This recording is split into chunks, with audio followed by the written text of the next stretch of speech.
Herkese merhaba. Umarım günleriniz güzel geçiyordur. Bugün dişil enerjiyi yükseltmek için bazı pratik ipuçlarından bahsedeceğim. Dişi enerji, yaratıcı ve sezgisel yönlerimizi temsil eden güçlü bir enerjidir. Günümüzün hızlı yaşam temposu içinde dişi enerjimizin dengesi bozulabilir ve kendimizi huzursuz ve bağlantısız hissedebiliriz.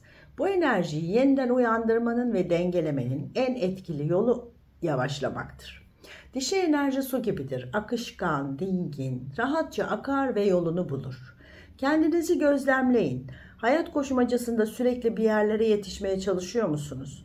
Kendinizi koştururken fark edin ve kendinize yavaşla deyin. Daha sakin ve yavaş hareket etmeye başlayın. Merak etmeyin, siz hızlı da yavaş da olsanız her şey olması gereken zamanında olur. Nasıl yürüdüğünüze dikkat edin. Yürürken kendinizi gözlemleyin. Sokakta ne yazık ki çoğu kadın erkek gibi yürüyor. Hızlı, gergin bir yüz ifadesiyle, kollarını öne arkaya atarak, bacakları birbirinden ayrık adımlar atarak. Eski filmlerdeki döpyesli ve çantalarına tek kollarını takmış kadınların yürüyüşlerini gözünüzün önüne getirin. Seksi değiller ama kesinlikle alımlılar.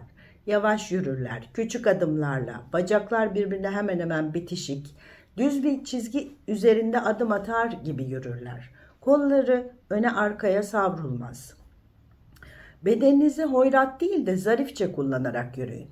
Hareketlerimize dikkat etmemiz gereken şey zarafet. Kadınlar bunu kaybettiler aslında. Dışarıda bir kafede otururken elinizi, kolunuzu nasıl kullandığınıza dikkat edin. Dişi enerji yumuşak, sakin, dingin ve zarif olur. Bunu hem otururken hem de yürürken kendinize hatırlatın. Kendi ihtiyaçlarınıza önem verin. Kişisel bakımınızı önemseyin. Bedenimizle ilgilenmek dişi enerjiyi aktive eder. Kendinize zaman ayırın. Saçlarınıza, tırnaklarınıza, bedeninize bakım yapın.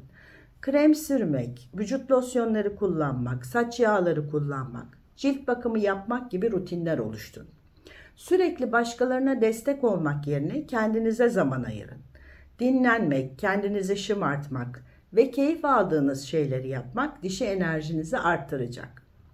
Bakımınızı yaparken dişi enerjiyi aktive etmek için aromatik yağlardan faydalanabilirsiniz. Lavanta, ylang ylang ve gül yağları dişi enerjiyi yükselten yağlardır. Bu yağlarla masaj yaptırabilirsiniz. Masaj da dişi enerjiyi yükselten güzel bir uygulamadır. Bedeninizin gevşemesi ve enerji dengesinin yeniden kurulmasına yardımcı olur. Bu yağlarla masaj yaptırmanın dışında bunları koklayabilirsiniz ya da bileklerinize parfüm olarak sürebilirsiniz. Dişil enerji rahim enerjisidir ve yaratıcıdır. Bu enerjinin doğası sevmek, üretmek, hoşgörülü ve sabırlı olmaktır. Bu yüzden bitkilerle uğraşmak, sabır ve sevgiyle bir bitkiyi büyütmek, hatta üretmek dişi enerjinizin artmasına yardımcı olur. Örgü, nakış, resim, seramik gibi yaratıcı işlerle uğraşmak da dişi enerjiyi destekler. Bir de dişi enerjiyi yükseltmek için kullanabileceğiniz doğal taşlar var. Ay taşı, turkuaz ve pembe kuvars dişi enerjiyi destekler. Bu taşların teninize temas etmesini sağlayacak şekilde yapılmış takılar kullanabilirsiniz. Dişil enerjiyi arttırmak için renklerden yardım almayı düşünürseniz turuncuyu kullanmalısınız. Giyiminizde, eşarp ya da şallarınızda ya da takılarınızda turuncu rengi kullanabilirsiniz. Ayrıca turuncu bir pike ya da yatak örtünüz ya da böyle koltuk şalı gibi bir örtünüz varsa otururken ona sarınabilirsiniz. Ya da meditasyon yaparken onu üzerinize örtebilirsiniz. İç çamaşırı seçiminize özen gösterin. Kendinizi içinde cazibeli ve tutkulu hissedeceğiniz seçimler yapın. Kimse görmese bile bu tür seçimler yapmak dişil enerjinin yükselmesini sağlayacaktır. Ancak şunu yanlış anlamayın. Kadın olmak eşittir seksi olmak değildir. Kadın olmak zerafettir. Dişiliğin kendine özgü bir cazibesi vardır. Dans da dişi enerjiyi harekete geçirir. Oryantal kursuna yazılabilirsiniz. Şimdi twerk dedikleri şey moda oldu. Ancak zarif değil, çok kaba ve zarafetten çok cinselliği ön plana çıkardığını düşünüyorum. Dişi enerji derken ben zarafeti ve inceliği kastediyorum. Kıvrak olmanız gerek. Tango kursuna da gidebilirsiniz. Eril enerji yönetmek ve kontrol etmek isterken tangoda kadın yönetilen olduğu için başta kendinizi bırakmak zor gelebilir. Ancak zamanla yönetilmeye kendinizi bırakabildiğinizde bu da dişil enerjinizin yükselmesini sağlayacaktır. Dişil enerjimizin yükselmesi için kontrolü bırakmayı öğrenmemiz gerekiyor. Dişil enerji olayları kontrol etmeye çalışmaz. Akışına bırakır. Her şeyi en mükemmel şekilde yapmaya çalışmak yerine bazı şeyleri akışına bırakın ve başkalarının da katkıda bulunmasına izin verin. Hayatın getirdiği değişimlere açık olmak, teslimiyet göstermek ve olayların doğal bir şekilde gelişmesine izin vermek dişil enerjinizin yükselmesini sağlar. Ayrıca yoga yapabilirsiniz. Yoga'nın özellikle çakraları açmak için bazı hareketleri var. İkinci çakrayı açmak için olan hareket kalçayı öne arkaya doğru atmak şeklindeydi diye hatırlıyorum. Onu araştırıp yaparsanız onun da faydası olur. Ayrıca dişi enerji aktivasyonu için tütsü kullanarak meditasyon da yapabilirsiniz. Tütsü kullanımı dişi enerjiyi artırmak ve ruhsal dengeyi sağlamak için güçlü bir araçtır. Düzenli olarak uygulandığında daha huzurlu, yaratıcı ve kendinizle uyumlu hissetmenizi sağlar. Doğru tütsüleri seçerek ve bilinçli bir ritüel oluşturarak dişi enerjinizi yükseltebilir ve yaşamınızda daha fazla denge ve uyum yaratabilirsiniz.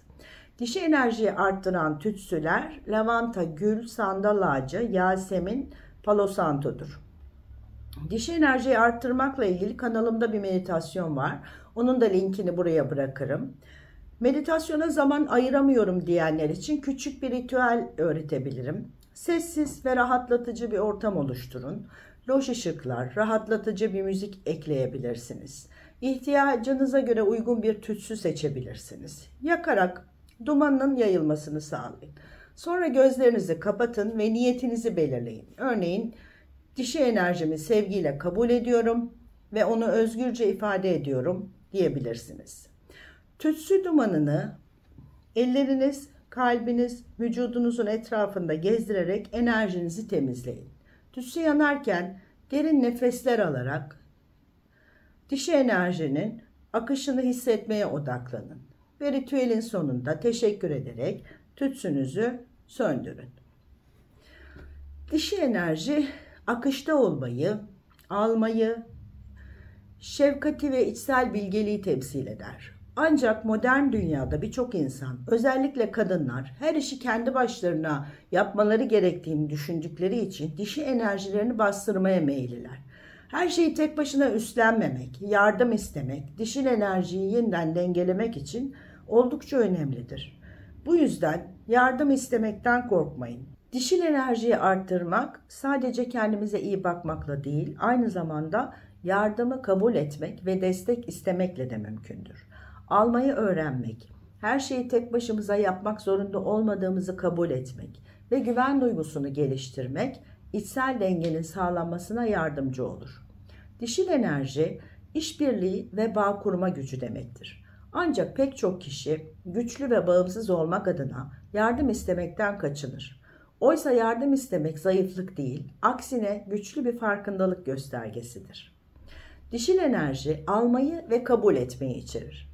Ancak birçok insan, özellikle sürekli veren ve fedakarlık yapan kişiler bir şeyler alırken suçluluk hissedebilirler.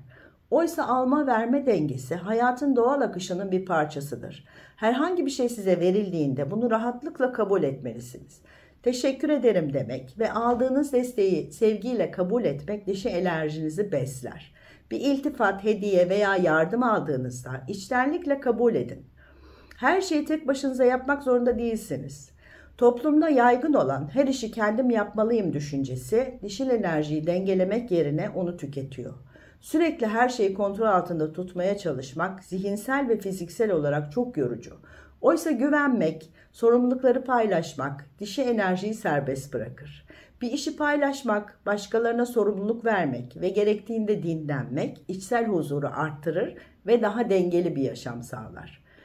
İstemeye küçük şeylerle başlayın. Bir arkadaşınızdan destek istemek bile dişil enerjinizi güçlendirebilir. Dişil enerji durağan, hoşgörülü ve sabırlıdır. Duygusal tepkilerinize dikkat edin. Trafikte veya günlük hayatta öfkelendiğinizde bir erkek gibi tepki veriyorsanız kendinizi yakalayın ve durdurun. Ben kadınım, ben dişiyim, durağan ve hoşgörülüyüm diye kendinize hatırlatın. Tepkinizi bir kadın gibi verin. Bu durum beni çok öfkelendirdi, çok üzdü gibi ifadeler kullanabilirsiniz. Duygularınızı açıkça ifade etmek için kendinize izin verin. Ağlamak istiyorsanız rahatça ağlayın. Dişil enerji duygularla bağlantılıdır ve bastırdığımız duygular enerjimizi tüketir. Bu yüzden kendinizi, duygularınızı ifade etmeye ve onları özgürce yaşamaya alıştırırsanız dişil enerjiniz beslenmiş olur. Ayrıca dişil enerji sezgiseldir. Günlük hayatın koşturmacasından iç sesinizi duymak zor olabilir. Ancak meditasyon, nefes çalışmaları, sessiz zamanlar içsel sesimizi dinlememize yardımcı olur. Sezgilerimize güvenmek ve onları takip etmek de dişil enerjimizi besler. Bunların dışında doğada vakit geçirmek, topraklanmak ve doğanın ritmini hissetmek de dişil enerjiyi canlandırır. Toprakta yürüyebilir, deniz kenarında vakit geçirebilir ya da ormanda yürüyüşler yapabilirsiniz. Dilerim hepinizin dişil ve eril enerjileri her zaman dengede olsun. Sevgiyle kalın, sevgide kalın.